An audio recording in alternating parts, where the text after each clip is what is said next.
have to really escalate the noise we make so that we'll be heard.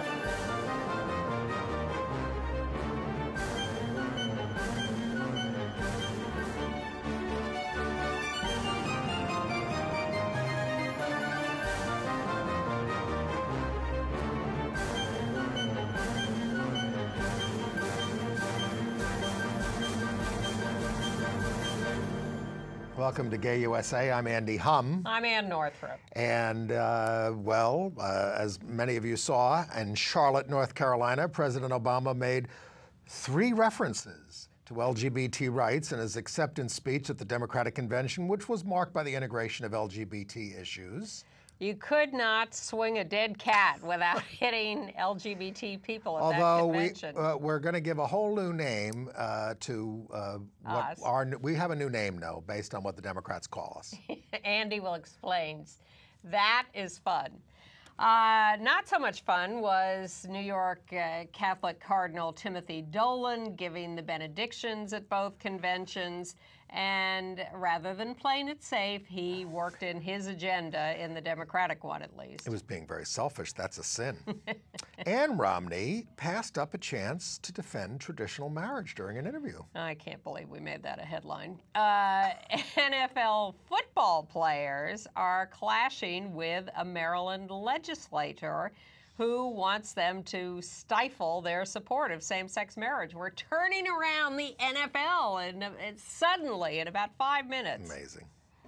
A judge has ordered the state of Massachusetts to provide gender reassignment surgery to a transgender inmate and was condemned by both the Republican and Democratic candidates for U.S. Senate. Shame on you, Elizabeth Warren. And Scott Brown. Well, exactly, but from him I expect that.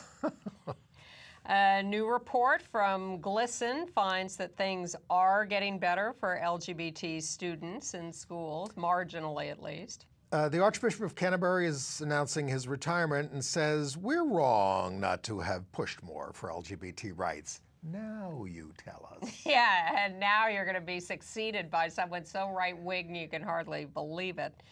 The 2 Act Up documentary movies, United in Anger and How to Survive a Plague, are about to become widely available both online and in movie theaters. We'll give you the details. I'm going to review yet another production of a 100-year-old play at the Mint Theater. This one's called Mary Broom, and it's way ahead of its time.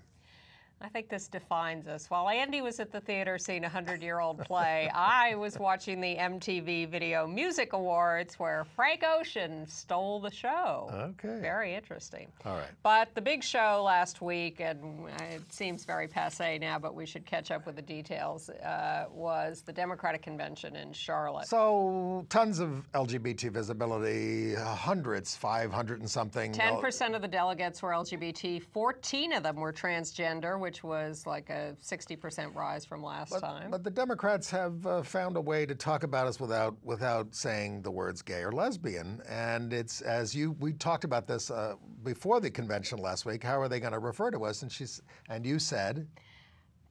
It doesn't matter who you love.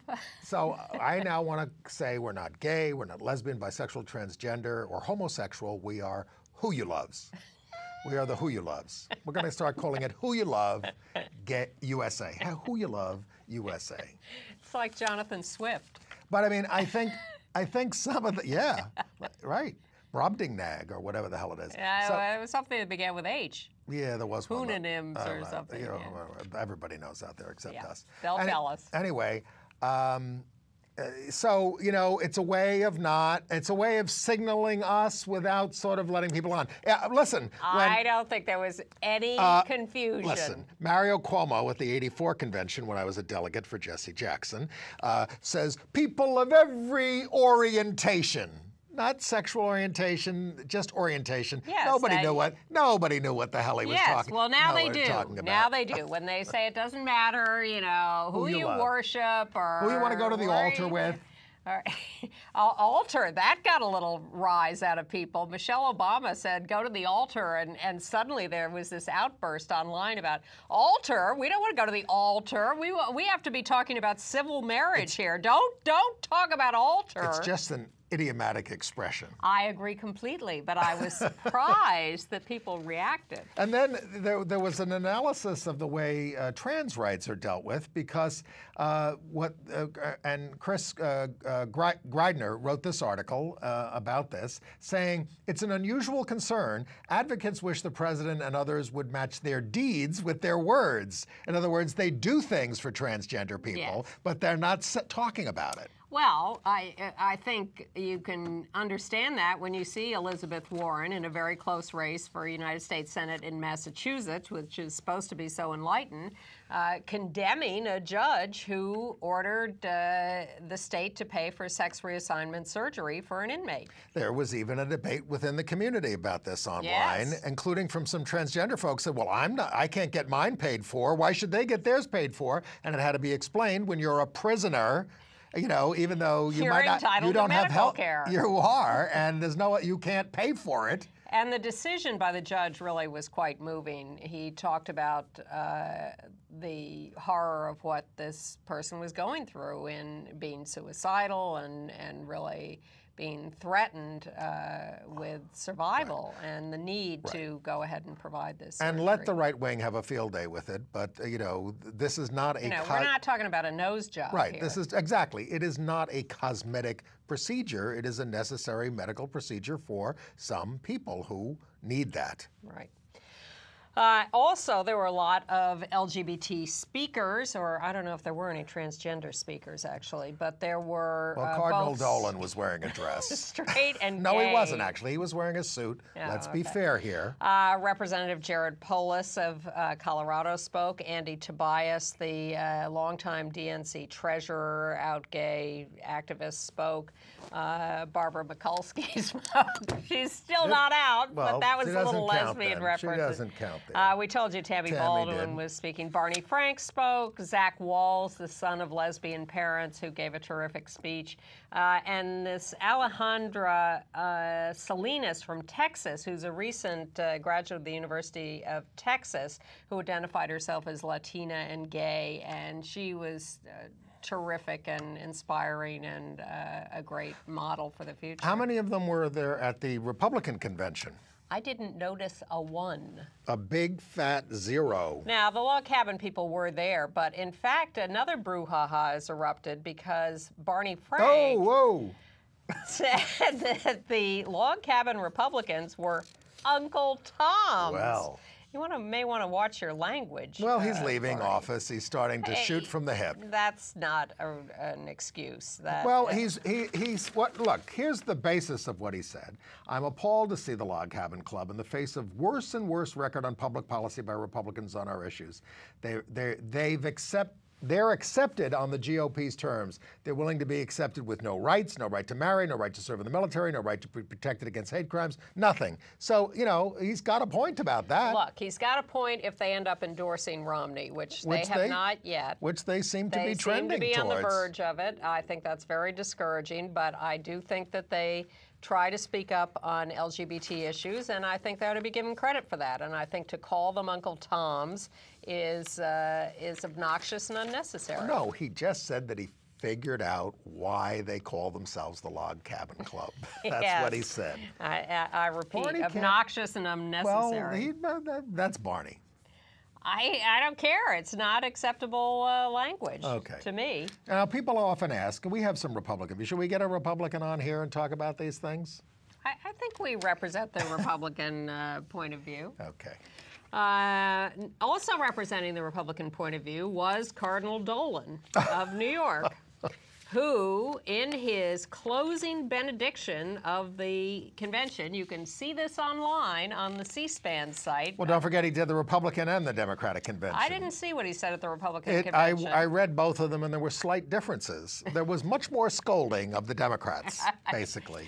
Well, he talked about the need to protect life and religious freedom, and we must. Here it is. We empower us. He's speaking to God here. with your grace, so that we might resist the temptation to replace the moral law with idols of our own making, or to remake those institutions you have given us for the nurturing of life and community. So it's all about anti-abortion, anti-same-sex marriage. You know, he was absolutely shameless. Absolutely. You know, most of the time you get asked to do a benediction. Now, I believe in speaking truth to power, but he asked to do the benediction and said all he wanted to do was pray for everybody. Yeah. Well, I wouldn't have believed him or invited him either, but the Democrats evidently are as subject to emotional blackmail as anybody else. There are some serious issues here. It was terrible they had him speak. Yes. That was awful. Yes, it's like having Rick Warren at the inauguration. Yes. But one of the parishes in the Archdiocese of New York, where Cardinal Dolan presides, is the Church of St. Catherine of Siena.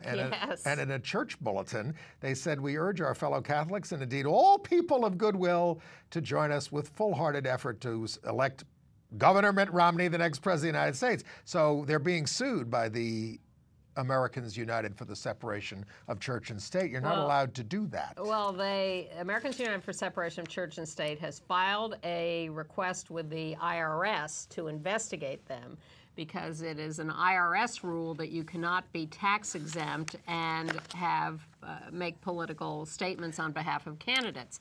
Now, I mean, this was an overt statement. What they did was print a letter from former U.S. ambassadors to the Vatican. They're just sharing information. Exactly. They're not endorsing as I anyone. read this, I thought, now wait a minute. How do I feel about this? Maybe I think this is an unfair abridgment of free speech. I'm more interested in how Clarence Thomas's wife feels about this, because she's the one who went after all the liberal groups for crossing the line in terms of advocacy. I would like to think about what our criteria are for tax exemptions. What I know is you're allowed to share information. You're allowed to share even ratings of, saying, here's where they stand on the issues. Absolutely. As long as you don't say. So it's a big phony system. But to pass out a statement that says vote for. I think all they're doing is taking the veil off what is allowed. And there's no question. Look, I worked in New York politics. Yeah. In the African American church, they have political speakers all the time. Exactly. But they don't. And I guess the pastors make endorsements, but,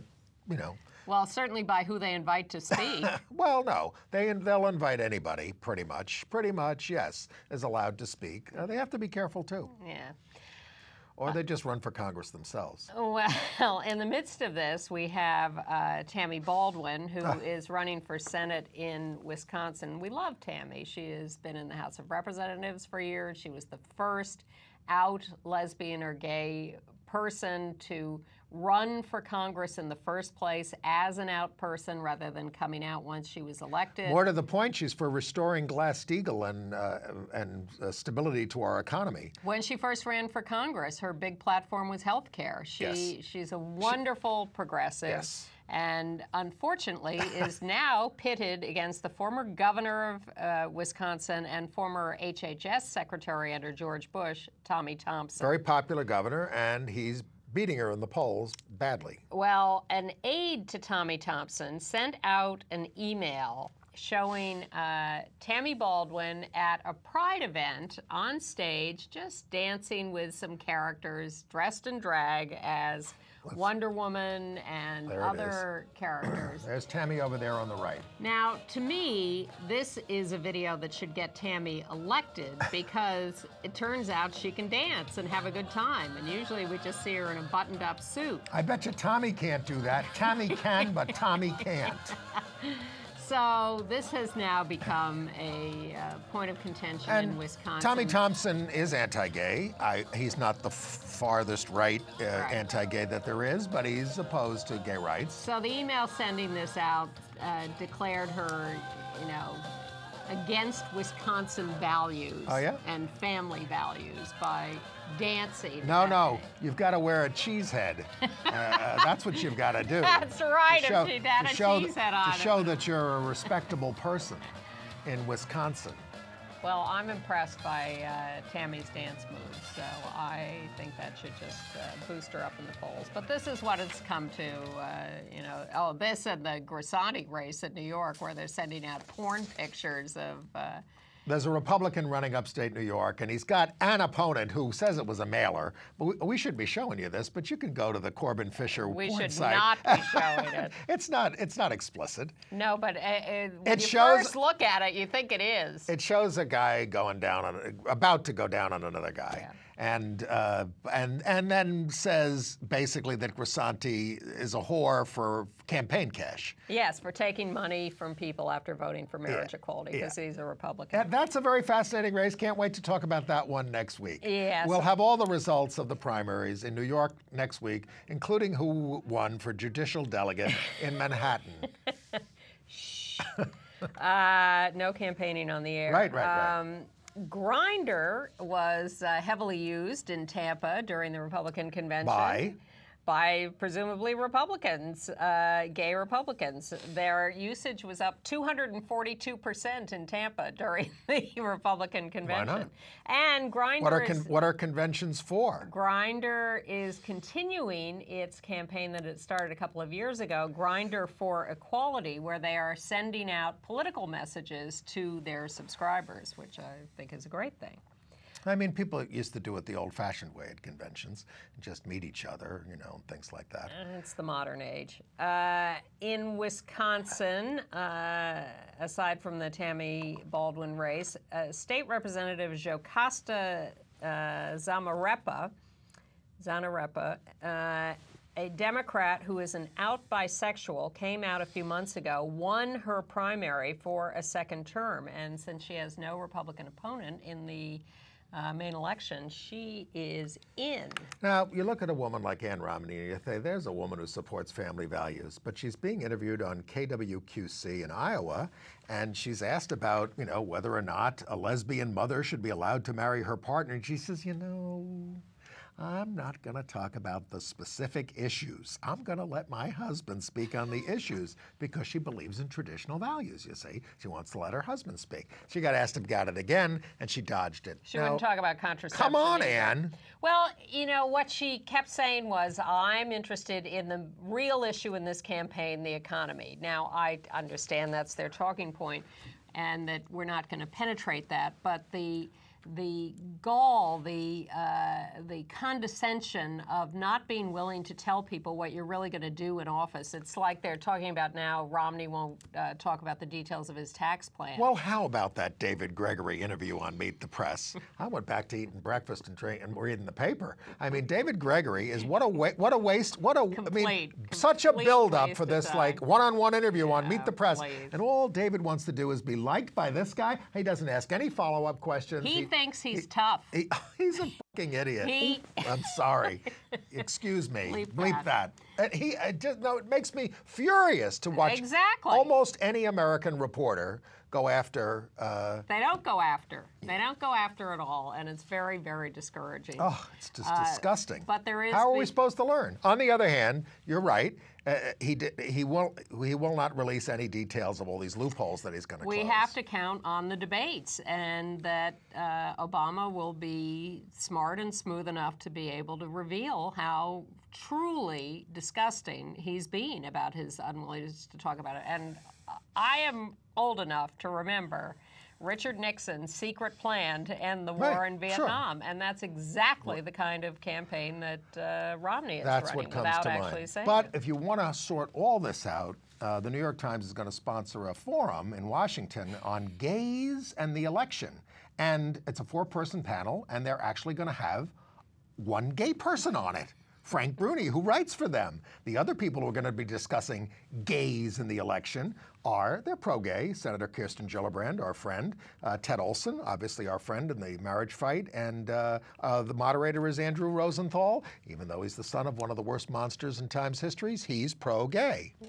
So I think this is awful that a panel on gays in the elections is not dominated, at least, by gay people. As I keep trying to explain to you, this is celebrity casting. That's all they care about, is getting an audience there, promoting the name of the New York Times. It is celebrity casting. It has nothing to do with wanting to discuss the issues. Well, that doesn't mean we can't object, and they would not do a panel on Latinos in the elections with one Latino.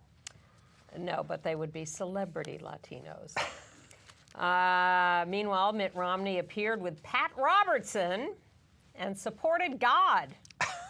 He's not letting God get out of this campaign. I thought the economy was about the election. He's already got the God vote. Imagine him appearing with Pat Robertson. Well, come on. And Paul Ryan. Hey, he endorsed Steve King or whatever his name was. Exactly. You know, who was unbelievable. Where's he from? Iowa. Iowa, right. Paul Ryan is appearing at the Family Research Council's Values Voters Summit next week, which is just a long list of right-wing crazies speaking. It is just, they are relentless and shameless at who they will look, appear everybody, You know, people are were mad at Obama for his associations 4 years ago. This is 1,000 times worse. Well, some people think they've given up, and maybe Paul Ryan's just running for the next election. But the question is, when is the Republican Party going to modernize? You know, because you know my prediction. Never. Yeah, it's going and down in flames. I think there'll be a split. Well, there may be a split, but this section's going down in flames. But what I recalled as I was watching the Democratic convention, which was inspiring to watch in many ways. You know, I love Joe Biden's speech. I love Bill Clinton's speech. I love Michelle. Michelle, I thought was a little stiff, but I liked her. No, I thought she'd never been better. Deval Patrick was terrific. I liked him. And I thought Obama was sort of curiously flat. Yeah. Julian Castro, I didn't see the whole thing. I didn't think it was that substantive, but you know. But I thought Biden was terrific. Yeah. But what I remembered through all this was being at the '96 convention in Chicago and talking to Democratic senators at the time about the Defense of Marriage Act, which was about to be voted on. That was my thing at that convention, is interview every senator about how they were going to vote on DOMA. And the best conversation I had was with Chuck Robb of Virginia. Mm-hmm. Oh, I remember. Who was one of the very few senators to vote against the Defense of Marriage Act and was not regarded as a great liberal, but... No, he voted for Clarence Thomas. Well, I said to him, you know, what is it with you? Why are you doing this? And why are you so dedicated to this vote against the Defense of Marriage Act? And he went into the most eloquent speech about this is the civil rights movement of our time, and I want to be on board with it, and this is what the future is, and that's what people are saying now. And he said it 16 years ago, and that resonated with me. So well, maybe Romney will have an October surprise and go soft on gays. And the debates are coming up, and the Ryan Biden debate, I note, is on National Coming Out Day on October 11th. What are they trying to tell us? And the first presidential debate is on October the 3rd. Mark your calendars. All right. But not if it interferes with watching Gay USA. It shouldn't.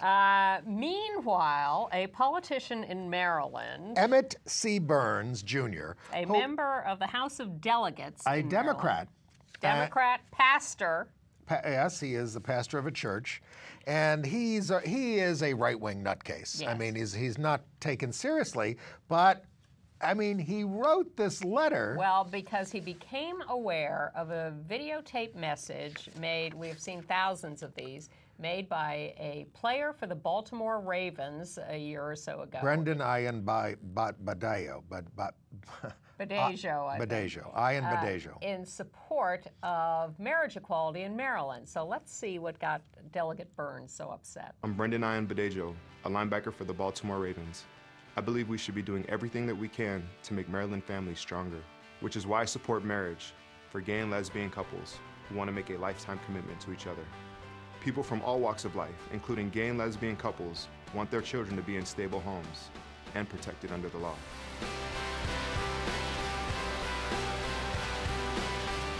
So not only is Join me. It's the right thing to do. Brendan, sorry if I interrupted. So not only does this delegate write to the team and say, you know, I object to this, he wants them to take action to inhibit such expressions from your employees and that he be ordered to cease and desist such injurious actions, and sort of threatens them and says, we subsidized your stadium, you better not do this, all this kind of stuff, totally over the top. So... Over the top and illegal. Well, it's not illegal to say that you want to, to object to it. It's not illegal for him to object to it. But it's illegal. He is asking for an abridgment of free speech, and he is a government official, and he is not allowed to do that. The government, he's not prosecutable. Yeah, that's what I mean. But he's not committing a crime. It is illegal for the government if he were to find a way to actually try to stop this guy's free they've found speech. many ways to censor people, and the governments have. So anyway, Brendan defended himself and said, "I'm getting a lot of support, and more players are coming out and supporting it now, and all this kind of stuff." And he grew up around gay people, which is how he got so smart in the first place. But there's another player on the Minnesota Vikings. He's a punter named Chris Kluwe, K-L-U-W-E. He wrote this. There he is on the screen. And Cute. He wrote. They're both cute. And he wrote this scathing letter to Delegate Burns. Delegate Burns, and I guess we can't read it on the air.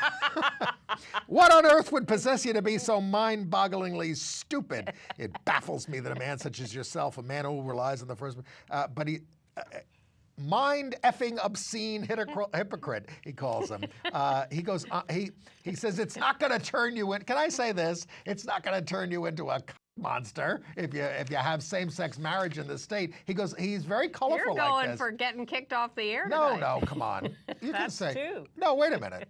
I don't know. A cock is a rooster. It's a perfectly acceptable Not in word. this- I wasn't. Not in this context. Well, anyway, but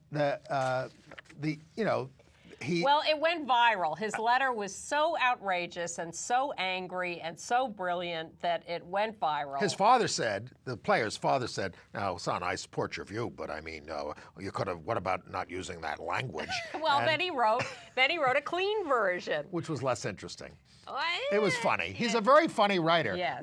Google this guy, Chris Kluwe. K-L-U-W-E. Just Google K-L-U-W-E. You'll find the letter. You'll find the whole context. It's absolutely hilarious, and he's not backing down. And But Burns backed down a little. Yes, he did. He admitted that they have free speech rights. upon reflection, he said, he has his First Amendment rights, and I have my First Amendment rights, and we have the right to speak our opinions. And I'm still a Ravens fan, he says. But anyway, the Vikings, thank God, won 26-23 over the Jaguars this week in overtime, and the Ravens slaughtered the Cincinnati Bengals 44-13. Otherwise, we'd all be in trouble. And players all over the league are supporting both of these guys. And, what about Tim Tebow? Where's he? well, let's go ask him. He's right here in New York. I don't care what Tim Tebow thinks. But I am impressed by the fact that, again, there has been a huge turnaround. Instead of the knee-jerk reaction of homophobia, we're now at a point where it is okay for players to say, you know what, that's fine. What do I care? You don't think the National Organization for Marriage is organizing NFL for Christ to come out against this? Oh, please. There's been the Athletes for Christ for however many years. They're sure they may be doing that, but who cares? The impetus is in our direction. All right. Nonetheless, Scott Lively, he of the kill the gays attitude, who was largely responsible for the bill still pending in Uganda, although I'm beginning to think that's not going to go anywhere, although they are still beating Not up if the and Archbishop of arresting York people. has anything to do with it. Well, Scott Lively is appearing at Lafayette Park this Saturday from 10 a.m. to noon with his fellow right-wing pastors to read an indictment of President Obama for supporting the homosexual agenda Good. and same-sex marriage. But he says it will not be political. You can judge the president by his enemies. 145 House Democrats, however, have filed an amicus brief in the case of Edie Windsor.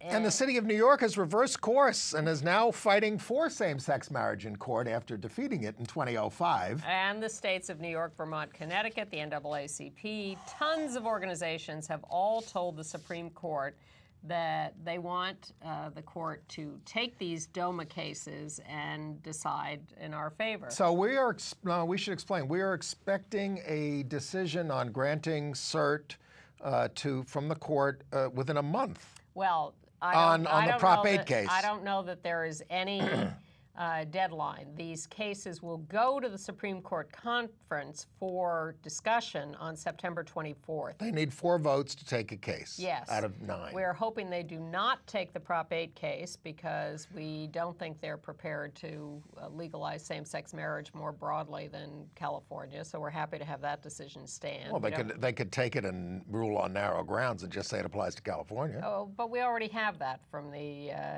district court or the Court of Appeals. Okay. So we don't need the Supreme Court to uphold that. So let that stand and go into effect so people can start getting married in California again.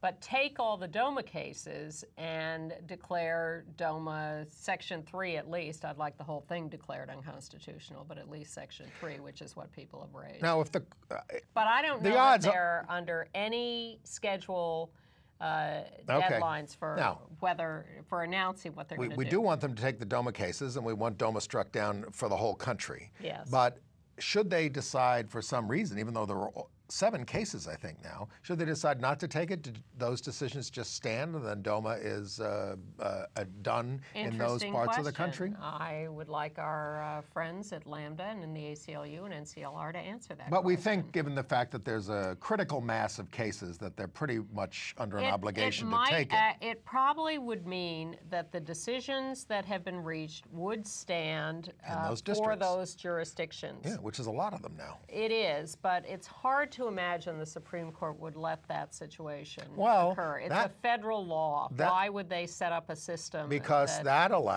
would allow them to say that you get federal rights in these districts, perhaps, and not the other districts. I don't know. You can't have federal rights in part of the country and not another part of the country. Name an instance. I could be wrong. We'll figure it out. The whole point is it's a federal law. I didn't bring my Constitution. And if you want to contribute to all this, on October 30th at 8 p.m. at the Beacon Theater here in New York, there will be a concert for freedom to marry. We can't encourage people to make donations. We cannot, but we can say if you want to go see Rufus Wainwright, the National, fun, They Might Be Giants, Toshi Reagan, John Cameron Mitchell, Justin Bond, Dove Man, and others. Beacon Theater, October 30th. An interesting survey that was done by Dale Carpenter, who was a big gay law professor, supporter of this, obviously. You know, people say, everybody agrees now that DOMA's unconstitutional, and he and his assistants survey constitutional law professors. And one of the things he found out is that 87% of them are for same-sex marriage, but 7 out of 10 believe the Federal Defense of Marriage Act is unconstitutional, and only 54% think the federal Constitution requires the states to recognize same-sex marriages. So that's their survey of almost 500 constitutional law professors. I'm surprised only 70% think DOMA is unconstitutional. I know, because you figured that out 9 years ago. I think it was more like 16 years ago when it was passed. But there are right-wing, Robert Bork probably thinks it's constitutional. Right.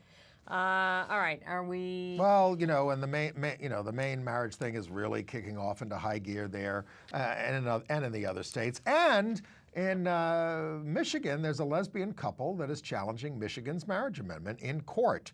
Now, it doesn't seem to me that they're connected to the big firms here. No, I think it's another independent effort. They fought for adoption rights, and they're expanding it to their right to overturn Michigan's marriage amendment. And there is a case in Nevada that is proceeding, that is having arguments this week. It's a grassroots movement. That's how it got started. Is continuing to. It wasn't started by the big groups. All right. In less thrilling news, let me start with this. The Palm Center, which studies military issues and is located at the Williams Institute at UCLA Law School, has put out a new report that says there are no ill effects of repealing Don't Ask, Don't Tell. And we told you last week that the Marine Commandant has come around and said he thinks it's all going very smoothly. That's the good news. The bad news is that, of course, individual members of the military are not all on board with Really? this. Not everybody? Shocking, I know. We have a report from Long Beach, California. Of a gay bar where some Marines came in and beat up a gay man. Roll it. On to 4 Marines are now free on bail after being arrested in the beating of a San Dimas man while he was on a date. Police say the man was targeted because he's gay. The assault happened yesterday outside the Silver Fox Bar in Long Beach near the corner of Redondo and 4th Street. The victim spoke to our Stacey Butler, who's live in Long Beach. Stacey. Paul, police have confirmed that the 4 men that were arrested are Marines. Witnesses tell me that they walked into this bar the other night. They asked the bartender that if it was okay if they come in. They said they were straight. The bartender said, of course. They had several drinks. Witnesses then tell me that they started using homophobic slurs, and then they turned violent. I remember blackout. All I remember is being put next to the curb. Attacked for being gay. He starts pushing me and calling me and then he kept going, and I told him I was going to call the police. That's what this San Dimas man says happened to him when 4 Marines beat him after they all left the Silver Fox Bar in Long Beach early Sunday morning. Now, he's afraid to show his face. They might come back. Why aren't you showing your face? Because I don't want them to see who I am. They have friends or things like that out there. Police took the 4 Marines into custody after they say the suspects beat the full-time film student until he passed out. Charlie Harris was working in the bar and ran to help. You could hear the punches from over here. Like, there were solid connections, and his head was hitting off the ground, and it was bad. Too shocked to react. You just saw fists and muscles and tattoos, and just all those guys were just like on top of him. David watched as his boyfriend lie unconscious on the ground as one Marine turned on Charlie. When I threw him off, his partner grabbed me from the shirt and started like dragging me away, and I lose my balance, and I'm basically on my back dragging. Charlie fought the Marines until police arrived. David believes Charlie may have saved his boyfriend's life. I'm not a hero by any means. I'm just doing what any decent human being would do, you know? Now, the victim has no health insurance to pay for his overnight stay in the hospital or the MRI that he says the doctors ordered that he get. This case is still under investigation. Long Beach police are investigating it as a possible hate crime. It's going to be sent over to the LA County District Attorney's Office tomorrow. Tonight, police are still looking for witnesses to this crime. If you have any information, contact the Long Beach Police Department.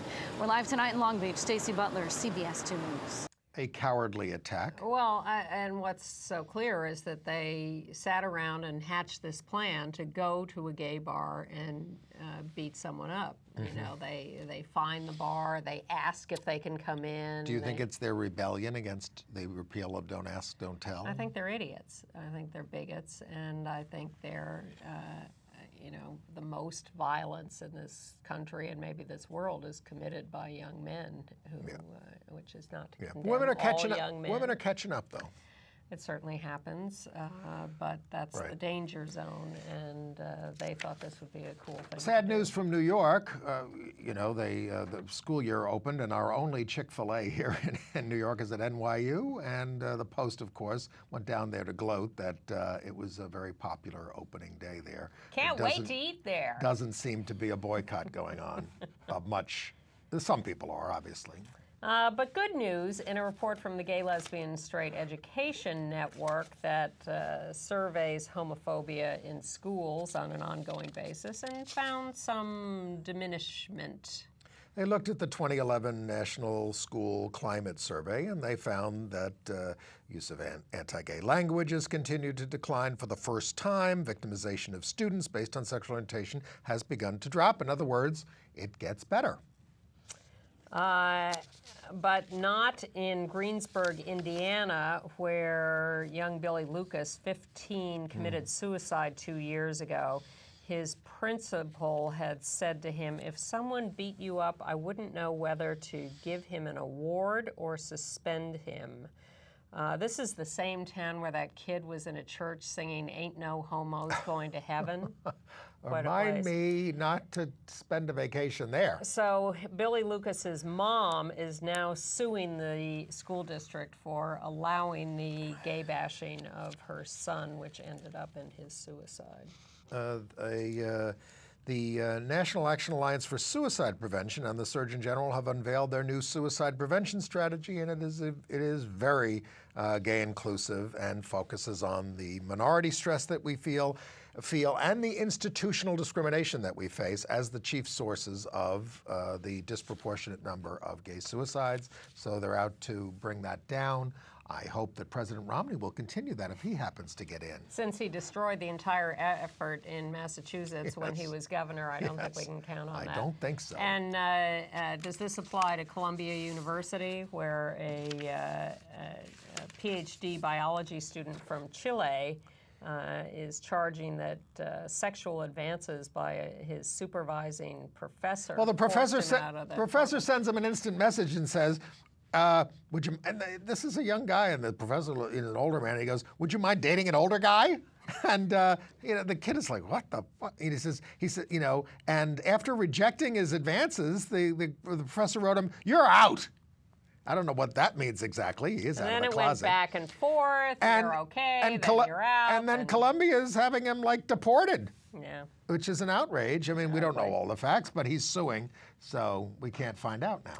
And another outrage continues in Worcester, Mass. The gay couple there that were refused the opportunity to buy an estate from the Catholic diocese because they were afraid it might be used for same-sex weddings is suing the diocese, which is great.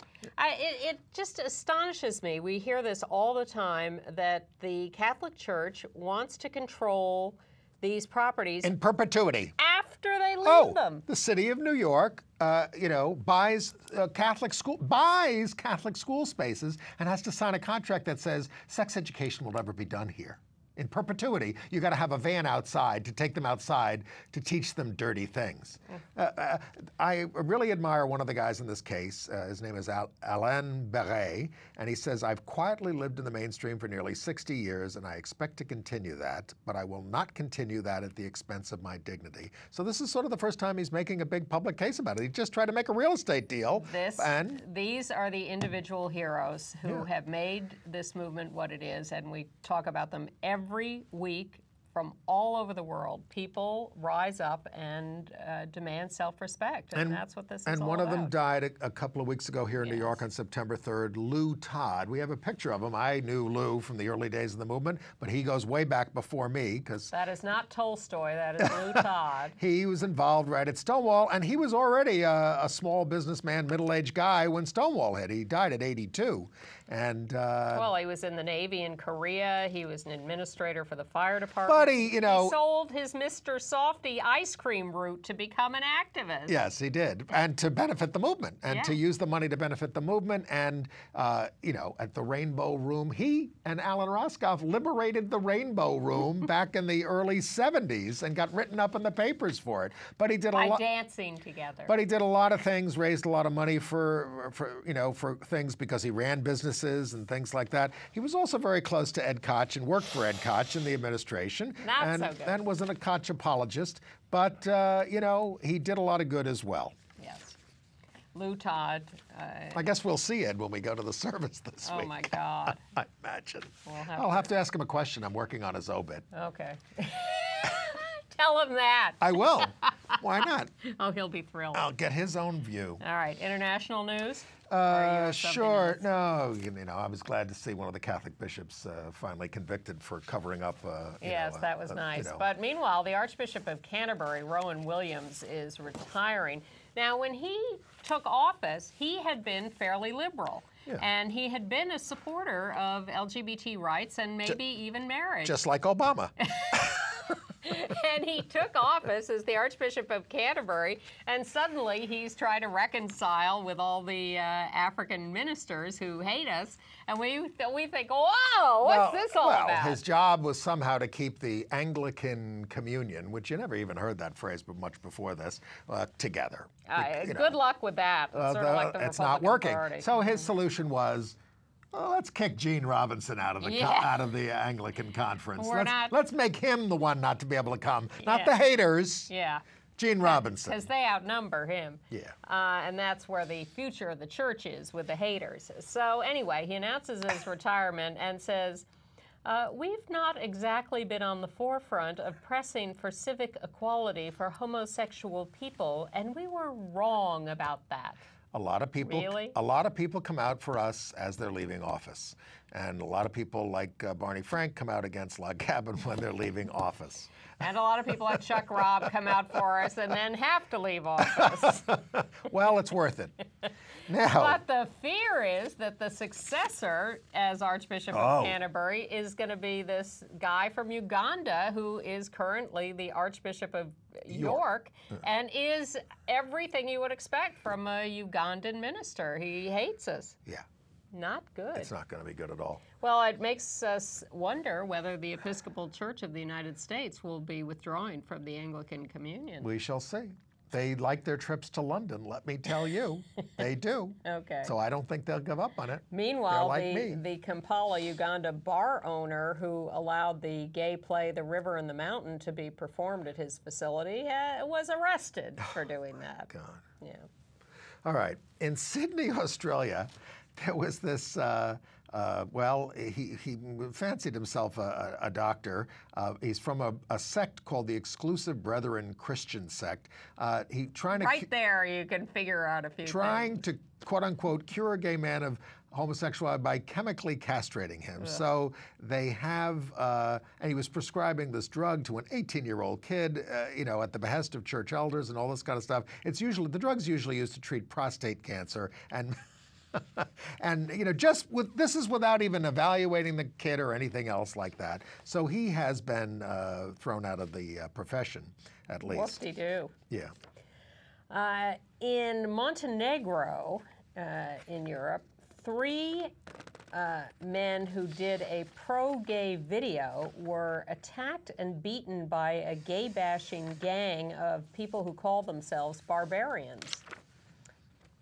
Peter Tatchell was interviewed in The Guardian, and there's a Q&A on there. And if you go to the Guardian website in the UK, you can read the whole thing. Because I've already made enough slips on this show, I'm not going to read the whole thing because some of it is. But they asked him what his guiltiest pleasure is, and he said, if no one is harmed, no pleasure merits guilt. And they said, tell us a joke, Peter. He said, Henry Kissinger won the Nobel Peace Prize. I love him. In Dublin, Ireland, the city council there, by a vote of 38-4, has passed a resolution supporting full marriage rights. They're on track. Aren't they getting on track for that over there? They're working on it, but this is just the Dublin City Council passing a resolution. And my old friend and colleague, Masha Gessen, who is a lesbian journalist, one of the members of the original National Lesbian and Gay Journalists Association here, but moved to Russia many years ago and has been working there for years under obviously trying circumstances, has been fired by the Russian magazine she was working for because she refused to cover the latest Putin hang gliding stunt or whatever. Well, I mean, aren't they about ripe for another revolution? Yes, I think so. We live in New York, where the only people who can afford these $1 apartments are Russians, basically. Yeah. Anyway. All right, AIDS oligarchs. News. AIDS news. Yeah, well, there's a little backlash against Truvada. The taking as a prophylaxis this pill to prevent the infection with HIV. Pre-exposure prophylaxis. Pre-exposure prophylaxis. Partly because it costs $14,000 a year. Most people condoms are cheaper. Most people don't have access to it, and it requires all this kinds of adherence and things like that. And so people are starting to question this as an ongoing strategy. It's a very common trajectory. This initial euphoria that is then tempered by a little reality. And a Florida man who is 30 years old, HIV positive, has been arrested for having sex with a 15-year-old boy. He has been charged with attempted murder. He says he used a condom. Isn't it statutory rape? Probably. But attempted murder is a tougher charge. Right. At any rate. Well, it's the HIV criminalization. It is, and it's another ugly story in Florida. Right. Now, a couple of documentaries to alert you to. First of all, the film about ACT UP called United in Anger is going to be available on Netflix now, soon, shortly. Yeah, it's not, you can't get it immediately, but you can put it in your queue and it will show up shortly. That's United in Anger, which is made by Jim Hubbard and Sarah Schulman and is a somewhat broad history of ACT UP and various issues. And you can get more information about the film by going to actuporalhistory.org. It is a great documentary. It covers an awful lot of ground of the history of ACT UP and the demonstrations and how they did them and all those kinds of things. And it's really inspiring. Yes. And the other one is David France's documentary, How to Survive a Plague, which is having a theatrical release. Now this also includes Bill Ballman, who was our associate producer in there, and Ann Northrup. I'm in the other one too. In those films. And I think Bill's in both of them. Yeah. Or at least one of them. And anyway, I know he's in How to Survive a Plague, but and he was interviewed extensively for it, and he contributed a lot of film to the other one as well. Right. Anyway, this premieres theatrically on the 21st of September in New York, San Francisco, LA, and a couple of other cities. You can go to surviveaplague.org. Well, he has it up there. .com. And you could, because it's also going to be playing in other cities past September 21st. These are complementary documentaries. It's well worth seeing both of them, although they each have a little footage in common. But How to Survive a Plague focuses more narrowly on the treatment activists and the fight to get new drugs approved. United in Anger is a look at the broader issues that were addressed by ACT UP, but they work nicely together. If you think the LGBT movement and the AIDS movement is polite and everything today and, you know, mainstream, it was an angry, out there movement.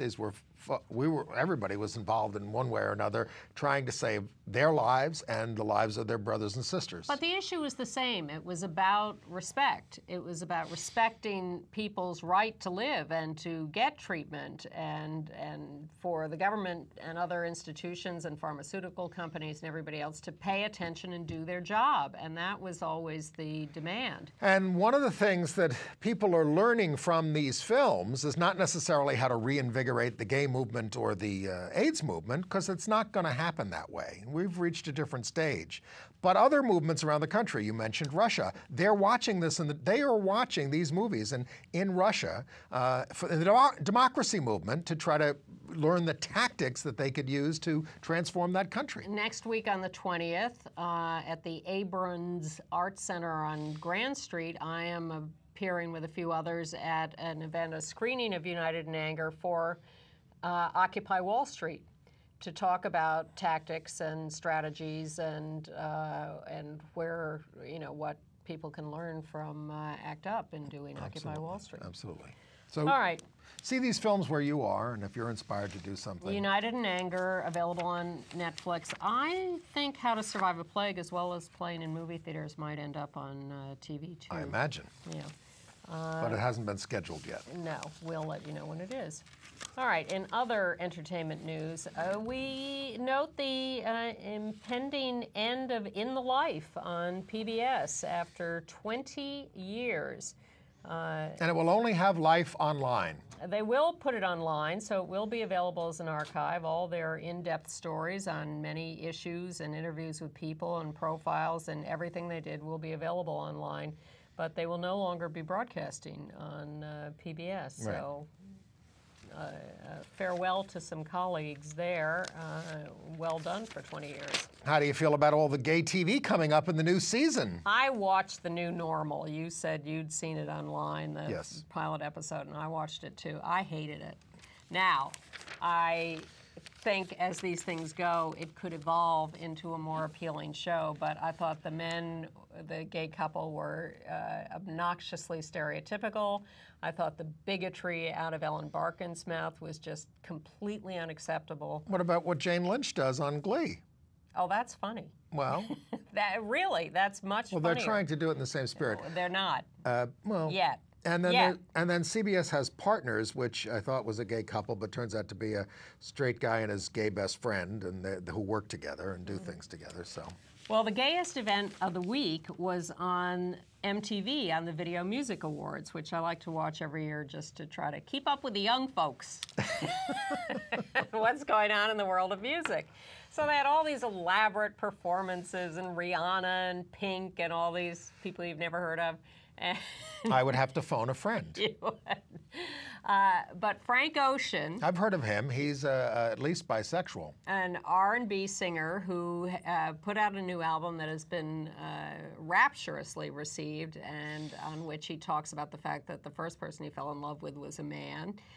He didn't really define himself with a label. He just talked about that. He's a who you love. He's a who you love. Well, he appeared on the VMAs, and after all these spectacular fireworks and everything, he just sat on a set, this strange little set by an Indian teepee. It was weird. But he did his little ballad, Thinking About You. And it was so moving and so great, and it appeared to be about this first love. Can I watch it on YouTube? You sure can. And Lady Gaga tweeted in the middle of it, watch Frank Ocean steal this whole show. I'm dead. And Frank Ocean will be on Saturday Night Live this weekend. Hey, hey, hey. Yeah, so I suspect. And that show used to be pretty anti-gay. I used to work on it. Yeah. No, I was a page at NBC when it started. Actually, the first year. I saw a play that, as I said, is 100 years old. I'd never heard of Alan Monkhouse, who wrote it, Mary Broom. It's a British play, way ahead of its time. It starts out with the maid who's been knocked up by one of the boys in the house, and what are they going to do? And the guy who's knocked her up is like an Oscar Wilde type character who's very obnoxious. You know, says all kinds of things. But it is amazing in the way it is so far ahead of its time. It's at the Mint Theater. I highly recommend it. Do we care about the new Monopoly game that honors Alan Turing? No, wasn't it his game? I'm confused about it, but there's something about that. I think they were auctioning off his game board for Monopoly. The Warhol exhibit is starting at the Metropolitan Museum of Art this week. He was a gay.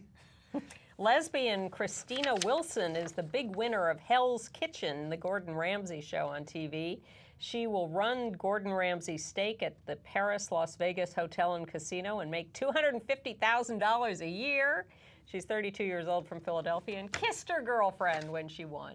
Congratulations. Yeah. And we're regular readers of the New Yorker magazine. You know their cartoons. They did one of Adam and Eve that showed Eve's nipples, and so Facebook censored this.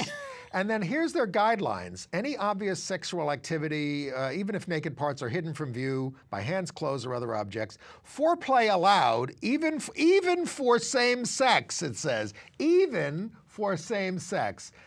Facebook's got a long way to go. We leave you with that thought. We will return next week.